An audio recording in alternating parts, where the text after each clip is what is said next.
Hello nursing officers, good morning बच्चों। स्वागत है आप सबका एसएनए परिवार शिवांगी नर्सिंग एकेडमी में। आज अपन बात करने जा रहे हैं बेटा इंपॉर्टेंट एक टॉपिक के बारे में जहां से नर्सिंग मैनेजमेंट से हर बार एमसीक्यू आता है। बात करने जा रहे हैं बच्चों आज अपन एपिस्टेक्सिस के बारे में। क्या समझते हैं आप एपिस्टेक्सिस से? जब भी बात बच्चों एपिस्टेक्सिस के बारे में होती है तो अपन सीधी सी बात एक ही समझते हैं, नोज ब्लीडिंग। अपन कहते हैं कि साहब नाक में क्या हो रही है जी, ब्लीडिंग हो रही है। नोज ब्लीड होना, नोज ब्लीडिंग का होना ही क्या कहलाएगा? एपिस्टेक्सिस। अरे भाई कौन सी बात होगी? एपिस्टेक्सिस के बारे में बात होगी। अगर अपन एपिस्टेक्सिस की बात करें, सबसे पहले अपन बात करते हैं बच्चों ब्लड वेसल्स इन नोज। जो नोज है, इस नोज में ब्लड वेसल्स कौन कौन सी होती है? ये जो आपका नोज है बच्चों, ये जो नोज वाली बात हो रही है, इस नोज में मैं अगर बात करूं यहां पे, तो ये देखो आपका नोज यहां से यहां तक फैला होता है, ये यहां से यहां तक फैला होता है। अगर इस नोज में अपन बात करें, ऐसा नहीं है कि आपको केवल इतना सा दिख रहा है, इतना ही नोज है। ये नोज आपकी स्कल कैविटी में जाके अटैच होता है। अगर ये केवल इतना ही होता है यहां तक ही, तो इसको पकड़ के कोई खींच लेता, केवल दो छेद रह जाते सुअर के जैसे बिल्कुल। यह आपकी स्कल कैविटी के अंदर आके अटैच होता है। लगभग मेल्स में नोज की लंबाई होती है 8 से 10 सेंटीमीटर और फीमेल्स में इसकी लेंथ होती है 7 से 8 सेंटीमीटर। इस नोज के दो पार्ट है। दो पार्ट कैसे हैं? ये जो आगे वाला पार्ट है बच्चों, इसे अपन कहते हैं एंटीरियर नोज, या फिर इसी को नाम देते हैं बच्चों एंटीरियर वेस्टिब्यूल, या फिर इसी को क्या कहते हैं बेटा? Anterior vestibule. ये जो पीछे वाला पार्ट है इसको कहते हैं बेटा पोस्टीरियर नोज, या इसी को कहते हैं पोस्टीरियर वेस्टिब्यूल। दो पार्ट कर दिए अपन ने नाक के। अब होता क्या है, ये जो आपका एंटीरियर नोज है, इसका जो टिप ऑफ नोज है, यहां बहुत सारी छोटी छोटी आर्टरी आके इकट्ठी होती है और यहां छोटी छोटी आर्टरी इकट्ठी होके एक यहां पे गुच्छा बनाती है। वो जो आर्टरीज गुच्छा बनाती है उसे अपन कहते हैं प्लेक्सस। उसे अपन क्या कहते हैं बच्चों? प्लेक्सस कहते हैं। तो यहां जो बहुत सारी छोटी छोटी आर्टरीज आती है, ये आर्टरी, इस आर्टरी में एक आर्टरी तो यहां पे आती है, इस आर्टरी को अपन कहते हैं बच्चों एंटीरियर इथमोइड आर्टरी। अरे बोलो भाई कौन सी आर्टरी है? एंटीरियर इथमोइड आर्टरी है। एक तो आपके यहां पे एंटीरियर इथमोइड आर्टरी होती है, एक यहां पे बच्चों आपकी होती है स्पेनोपेलेंटाइन आर्टरी, स्पेनोपेलेंटाइन। एक होती है बच्चों सुपीरियर पेलेंटाइन, एक आर्टरी होती है सुपीरियर पेलेंटाइन आर्टरी, और एक होती है बच्चों एंटीरियर लेबाइल, या जिसे अपन कहते हैं बच्चों लेबाइल आर्टरी। कुल मिला के मैं ये कह सकता हूं कि यहां पे चार आर्टरी आती है। कितनी आर्टरी आती है? चार। कौन कौन सी आर्टरी आती है? एक आपकी एंटीरियर इथमोइड आती है, एक आपकी स्पेनोपेलेंटाइन आती है, एक आपकी यहाँ पे सुपीरियर पेलेंटाइन आती है, लेबाइल आती है। ये यहाँ पे आके जिस जगह पे इकट्ठी होती है एंटीरियर नोज में, इस जगह को बोला जाता है बच्चों कैसल बेज प्लेक्सस। अरे बोलो भाई क्या बोला जाएगा? कैसल बेज प्लेक्सस की बात होगी। ये जो आपका कैसल बेज प्लेक्सस है, यहाँ पे आर्टरीज इकट्ठी होगी प्लेक्सस के ऊपर, या इसी को कहा जाता है बच्चों लिटल सेरिया। अरे बोलो भाई क्या बोलेंगे? लिटल सेरिया बोलेंगे। बहुत सारी आर्टरी। एक बात का आप ध्यान रखिएगा, एक बात आपको हमेशा इंपॉर्टेंट रखनी है, यहाँ पे एक आर्टरी होती है, इस आर्टरी को अपन कहते हैं पोस्टीरियर इथमोइड। यहाँ पे कौन सी आर्टरी बेटा? पोस्टीरियर इथमोइड है। पर पोस्टीरियर इथमोइड कभी भी आपके लिटल एरिया में शामिल नहीं होगी, कभी भी इसका लिटल एरिया से कोई लेना देना नहीं है। इसकी केवल बातें किसके लिए होगी? एंटीरियर के लिए। एंटीरियर इथमोइड आर्टरी केवल इसमें शामिल होगी, पोस्टीरियर इथमोइड कभी भी शामिल नहीं होगी। तो मैं ये कह दूं कि जो ये एंटीरियर आपका पार्ट पे यहाँ पे जो आर्टरी इकट्ठी हो रही है, कैसल बेस प्लेक्सस है, लिटल एरिया है, अगर इसमें कोई रप्चर हो गया या इन चारों आर्टरियों में से किसी भी आर्टरी में कोई रप्चर हो गई, आर्टरी टूट गई, फूट गई, उससे जो ब्लीडिंग होती है, उस ब्लीडिंग को अपन क्या कहते हैं? इस ब्लीडिंग को कहते हैं बेटा अपन एंटीरियर एपिस्टेक्सिस। क्या बोलते हैं? Anterior epistaxis. एंटीरियर नोज से ब्लीडिंग होना, आगे वाले नोज से ब्लीडिंग होना क्या कहलाएगा? Anterior epistaxis. ये जो आपका पीछे वाला पार्ट है, ये जो बच्चों यहाँ पे पोस्टीरियर की बातें होती है, ये जो पोस्टीरियर नोज की बातें होती है बेटा, यहां अगर अपन इस पोस्टीरियर नोज की बातें करें, यहां पे बहुत सारी वेन इकट्ठा होती है, वेन्स। जहां पे ये वेन इकट्ठा होती है इसको कहा जाता है वुड्रप एरिया। अरे बोलो भाई क्या कहा जाएगा? वुड्रप एरिया कहा जाएगा। जहां पे आपकी सारी आर्टरी इकट्ठी होती थी लिटल्स एरिया एंटीरियर नोज में, जहां पोस्टीरियर नोज में पीछे की तरफ वेन इकट्ठा होगी क्या कहलाएगा? वुड्रप्स एरिया कहलाएगा। कुल मिला के मैं ये कह दूं कि मान लो पोस्टीरियर नोज में या फिर वुड्रप एरिया में रप्चर हो गया तो यहां से होने वाली ब्लीडिंग क्या कहलाएगी? तब आप कहोगे सर पोस्टीरियर एपिस्टेक्सिस। क्या कहलाएगी? Posterior epistasis. अगर अपन इसके डायग्राम की बात करें, देखो यहां पे आपकी बात हो रही है नोज की, यहां देखो आपकी एक सुपीरियर लेबाइल आर्टरी है, इसके अंदर सुपीरियर लेबाइल आर्टरी है आपकी, एंटीरियर इथमोइड आर्टरी है आपकी, और यहाँ पे आपकी पैलेंटाइन आर्टरी है, आपकी यहाँ पे स्पेलेनोपैलेंटाइन आर्टरी है। ये चारों आर्टरियां मिलके किसका निर्माण करा देती है? लिटल्स एरिया या फिर केसल वेज प्लेक्सस। कौन सी नहीं है? देखो पोस्टीरियर इथमोइड यहीं आके रुक गई है, ये यहां तक पहुंची नहीं है, केसल वेज तक नहीं पहुंची है, तो ये आपका क्या कहलाता था? लिटल्स एरिया या फिर केसल वेज। अब लिटल्स एरिया के अंदर देखो एक आपको बात दिख रही होगी, आपकी सबसे पहले इंटरनल कैरोटिड आर्टरी आती है, उसकी ऑप्थाल्मिक ब्रांच आती है, इधर आपकी एक्सटर्नल कैरोटिड आर्टरी आती है, इसकी मैक्सिलरी ब्रांच आती है और फेशियल ब्रांच आती है। क्लियर हो गया? तक इसका मतलब मैं ये कहूं कि जो आपका केसल बेस प्लेक्सल है, लिटल्स जो एरिया है, इसके अंदर आपकी इंटरनल और एक्सटर्नल दोनों कैरोटिड आर्टरी की ब्रांचें आएंगी, दोनों आर्टरी मिलके यहां पे किसका निर्माण करेगी? लिटल्स एरिया का निर्माण करेगी या फिर केसल बेस प्लेक्सस का निर्माण करेगी। आगे बात करते हैं अपन एपिस्टेक्सिस के डेफिनेशन की बात करते हैं कि साहब आपके एपिस्टेक्सिस की डेफिनेशन क्या होगी। बात बच्चों अपन डेफिनेशन की करेंगे। डेफिनेशन तो अपन कहेंगे ब्लीडिंग फ्रॉम नोज। नोज से ब्लीडिंग होना क्या है? एपिस्टेक्सिस है। और साहब कितने टाइप का है? ये सर जी आपके 2 टाइप का है। कौन कौन सा है 2 टाइप का? एक होता है बच्चों एंटीरियर एपिस्टेक्सिस। अरे बोलो भाई कौन सा है? Anterior epistaxis. एक कौन सा है जी? एक आपका है पोस्टीरियर एपिस्टेक्सिस। 2 टाइप हो गई, एक एंटीरियर हो गया और एक कौन सा हो गया? पोस्टीरियर हो गया। जो आगे वाले नाक से ब्लीडिंग होगी एंटीरियर, नाक में पीछे वाले एरिया से होगी पोस्टीरियर। पर पीछे वाला एरिया आपका ये जो नोज था पोस्टीरियर नोज, ये सीधा किससे कनेक्ट होता है? ये पोस्टीरियर नोज सीधा कनेक्ट होता है फेरिंग्स से। किससे कनेक्ट होता है? फेरिंग्स से। और यहां फेरिंग्स किससे कनेक्ट होता है? लेरिंग्स से। अरे बोलो भाई फेरिंग्स किससे कनेक्ट होता है? लेरिंग्स से।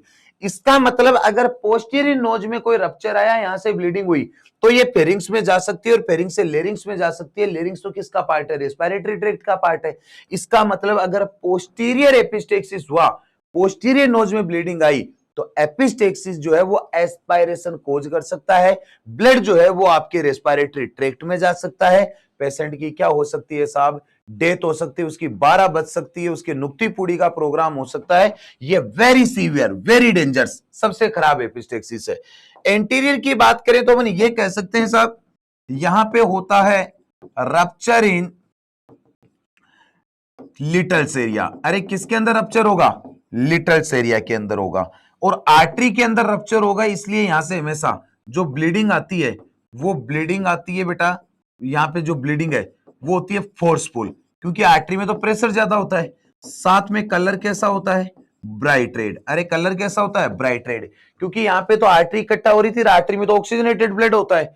साथ में ये मोर कॉमन होता है, मोस्ट कॉमन इन चाइल्ड। और बच्चों में कब मानेंगे? जब लेस देन 16 ईयर होगा। और ये होता है बच्चों मोर कॉमन। अरे बोलो भाई कैसा होता है? मोर कॉमन होता है। मोर कॉमन है। अगर 100 लोगों को आप इकट्ठा करोगे जिनमें एपिस्टेक्सिस हुआ है, तो 90 लोग ऐसे हैं जिनमें इंटीरियर एपिस्टेक्सिस है। 10 ही लोग हैं जिनमें क्या होता है? पोस्टीरियर एपिस्टेक्सिस होता है। पोस्टीरियर एपिस्टेक्सिस की बात करें तो यहां पे होता है बच्चों रप्चर इन वुड्रप एरिया। अरे बोलो भाई किसके अंदर है? वुड्रप एरिया में है, वुड्रप्स एरिया के अंदर होता है। यहां इस पोस्टीरियर एपिस्टेक्सिस में होता है, वुड्रप्स एरिया के अंदर होता है बच्चों। तो यहां की बात करें बेटा वुड्रप्स के अंदर, तो यहां होती है वेन्स रप्चर। यहां कौन रप्चर होती है? वेन। और जब वेन रप्चर होती है तो यहां पे देखने को मिलता है बेटा डार्क रेड। यहां से ब्लीडिंग कैसी होगी? डार्क रेड कलर की ब्लीडिंग होगी। साथ में होता है बेटा वेरी डेंजर, सबसे खराब होता है, बेकार होता है। क्यों होता है साहब बेकार, क्यों होता है डेंजरस? क्योंकि इसके चांस होते हैं, इसके किसके चांस होते हैं बच्चों? एस्पायरेशन। अरे बोलो सर किसके चांस होंगे? एस्पायरेशन के चांस होंगे। ये यहां से फेरिंग्स में जा सकता है, लेरिंग्स में जा सकता है, लंग्स में जा सकता है और एस्पायरेशन कोज कर सकता है। तो एंटीरियर और पोस्टीरियर के अंदर अगर सबसे ज्यादा बात करें तो किसके अंदर होगा? मोस्ट कॉमन डेंजर जो है वो पोस्टीरियर एपिस्टेक्सिस होगा। और ये पोस्टीरियर एपिस्टेक्सिस मोस्ट कॉमन देखने को मिलता है एडल्ट। ये किस में होता है? एडल्ट। और ये मोस्ट कॉमन होता है विथ ट्रोमा। अगर किसी को फेशियल ट्रोमा हो गया, नाक पे चोट लग गई, अगर एक्सीडेंट हो गया, आप गिर गए, तब इसके चांसेज है। जनरली इसके चांसेज नहीं है। जनरल चांसेज किसके लिए है? Anterior epistaxis. जनरल किसके लिए? Anterior epistaxis. पर अपन ने ये तो कह दिया कि साहब एपिस्टेक्सिस होता है, एंटीरियर हो सकता है, पोस्टीरियर हो सकता है, पर इसके कारण क्या क्या है, इसके कोजेज क्या है? अगर अपन कारण की बात करें, कोजेज की बात करें, तो एक इसका कोज होता है बच्चों जेनेटिक। एक कारण कैसा है? जेनेटिक। जेनेटिक का मतलब है बच्चों abnormal blood vessels wall. Genetically कोई जीन ऐसा खराब हो गया जिसकी वजह से ब्लड वेसल्स की दीवारें जो एबनॉर्मल है, पक्की दीवारें नहीं बनी है, यहाँ पे कच्ची वॉल बनी है, और वॉल तुरंत क्या हो सकती है? रप्चर। और रप्चर हो गई तो तुरंत क्या हो सकती है? ब्लीडिंग हो सकती है। ऐसी कंडीशन में यहाँ पे ये आपका होता है ऑटोजोमल डोमिनेंट है। और इसमें जो ऑटोजोमल डोमिनेंट डिसऑर्डर होता है वो आपका कहलाता है बच्चों टेलेंजेक्टिएसिया डिसऑर्डर। अरे कौन सा डिसऑर्डर है? टेलेंजेक्टेसिया। इस डिसऑर्डर के अंदर ये आपका जेनेटिक डिसऑर्डर है, और इसमें कभी भी ब्लड वेसल जो है उसकी दीवारें प्रॉपर नहीं बनती है, अच्छी नहीं बनती है, मजबूत नहीं बनती है। या फिर इसका कारण हो सकता है अननोन, जिसका आज तक कोई अता पता नहीं है।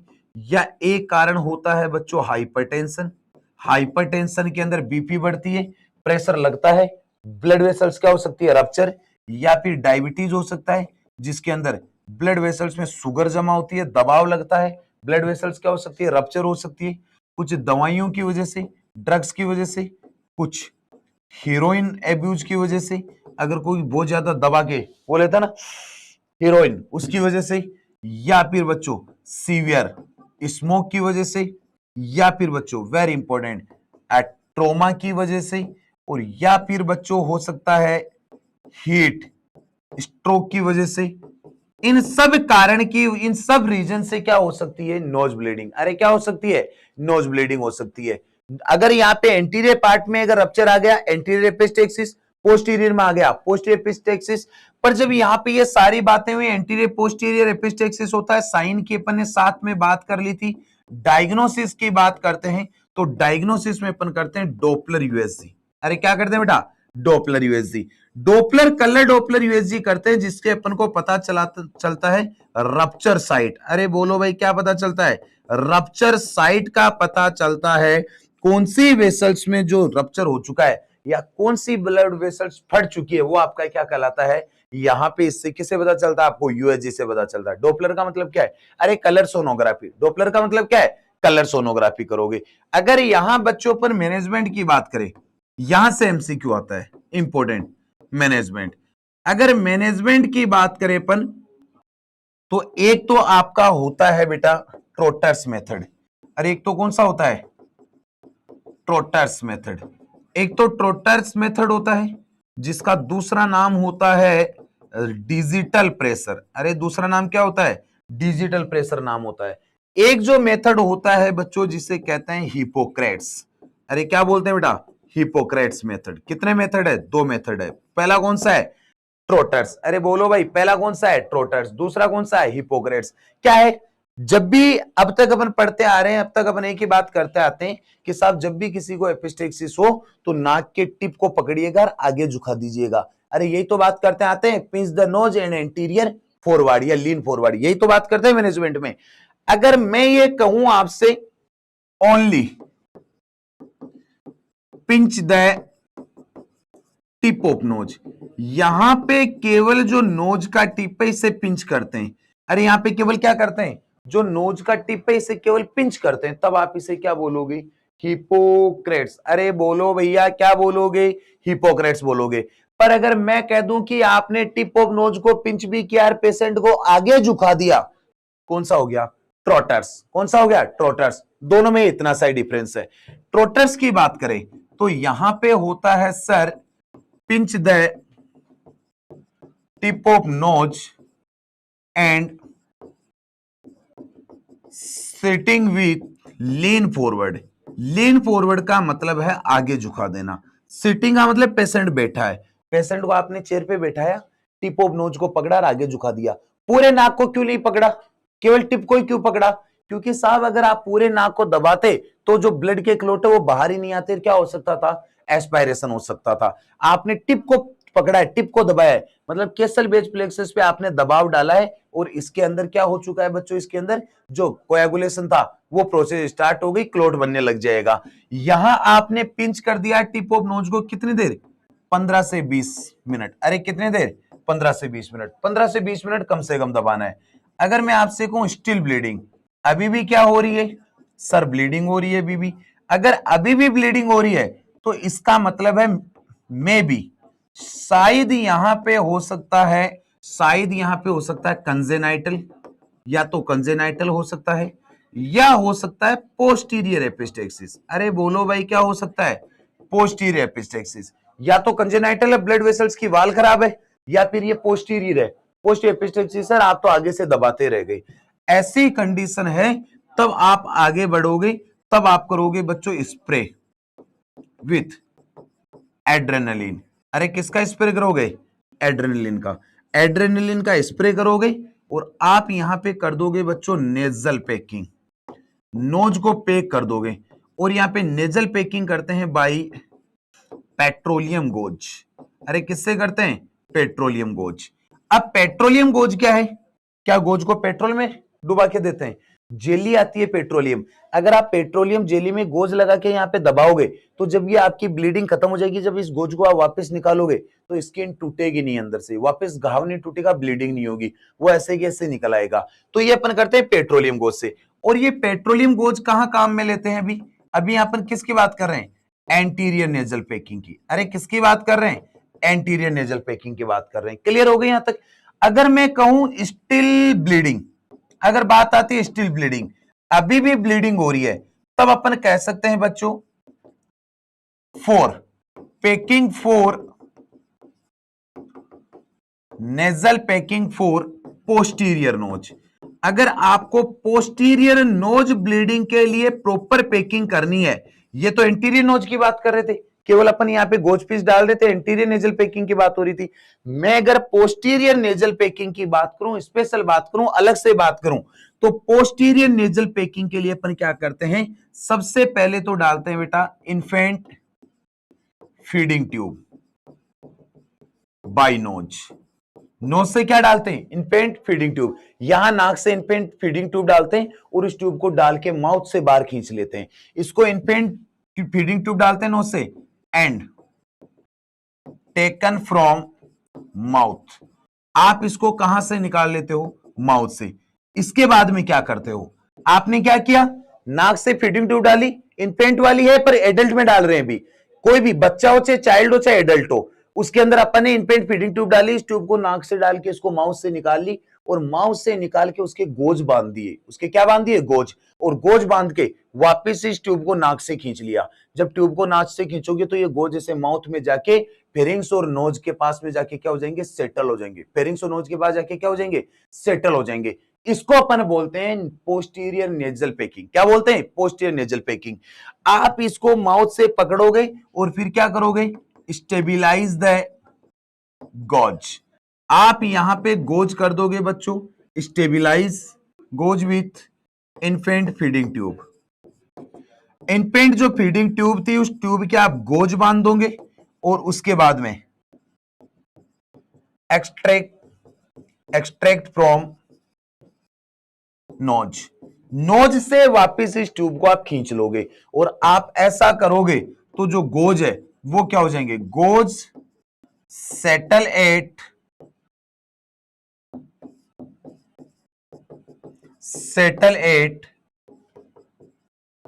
Nasopharynx level. अरे कहां जाके हो जाएंगे? नेजोफेरिंग्स वाले लेवल पे जाके फेरिंग्स और नोज के पास में जाके क्या हो जाएंगे?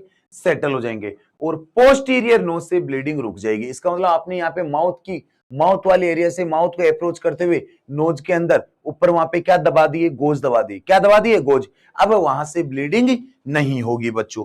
फिर अपन बात करते हैं, मान लो स्टिल ब्लीडिंग, अगर अभी भी ब्लीडिंग हो रही है, स्टिल ब्लीडिंग, अगर अभी भी ब्लीडिंग हो रही है, तब अपन करते हैं बेटा कोट्राइजेशन। अरे क्या करते हैं? कोट्राइजेशन। कोटरी से अपन ब्लड वेसल्स को दबाते हैं, काटते हैं और कोट्राइजेशन करते हैं बच्चों by silver nitrate, sorry with silver nitrate. इसके साथ में आप यहां पे क्या अप्लाई करोगे? सिल्वर नाइट्रेट अप्लाई करोगे ब्लीडिंग रोकने के लिए, बर्न को रोकने के लिए। अगर अभी भी ब्लीडिंग हो रही है, अभी भी ब्लीडिंग नहीं रुकी, अगर स्टिल ब्लीडिंग है, तब अपन करते हैं बच्चों, तब अपन करते हैं बेटा ट्रांसनेजल एंडोस्कोपिक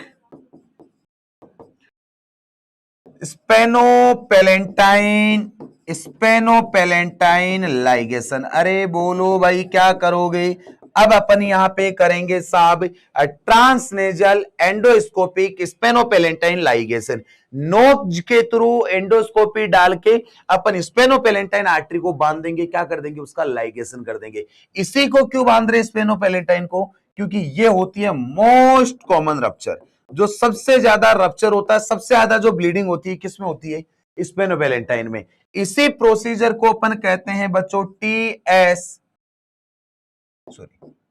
TNESL। अरे कौन सा प्रोसीजर करते हैं? TNESL प्रोसीजर करते हैं। कौन सा करते हैं बेटा? TNESL। ये आपकी प्रोसीजर, ये सर्जरी किसमें करते हैं बच्चों? अपन ये अपन करते हैं एपिस्टेक्सिस में। कुछ और कंडीशन है जिनके अंदर भी ये एपिस्टेक्सिस देखने को मिल सकता है। अदर कंडीशन विच एपिस्टेक्सिस, कौन सी कंडीशन है जिनमें एपिस्टेक्सिस हो सकता है? एक कंडीशन है बच्चों आपकी हीमोफीलिया, क्योंकि हीमोफीलिया आपका क्या है? Bleeding disorder. अरे हीमोफीलिया क्या है? ब्लीडिंग डिसऑर्डर है। या फिर बच्चों आपकी बातें होती है एस्पिरिन और हिपेरिन और वारफरिन टॉक्सिसिटी। अगर इन दवाइयों की टॉक्सिसिटी हो जाए, क्योंकि ये दो दवाइयां तो कैसी है? एंटीकोएगुलेंट। अरे ये दो मेडिसिन तो कैसी है बेटा? ये दोनों मेडिसिन है आपकी एंटीकोएगुलेंट। और एस्पिरिन कैसी है बच्चों? आपकी एंटी प्लेटलेट। अरे बोलो भाई कैसी है? एंटी प्लेटलेट है। तो इनकी अगर ओवरडोज हो गई, इसकी वजह से भी क्या देखने को मिल सकता है? एपिस्टेक्सिस देखने को मिल सकता है। तो यहां तक बच्चों अपनी जो बात हुई एपिस्टेक्सिस के बारे में बात हुई। Thank you.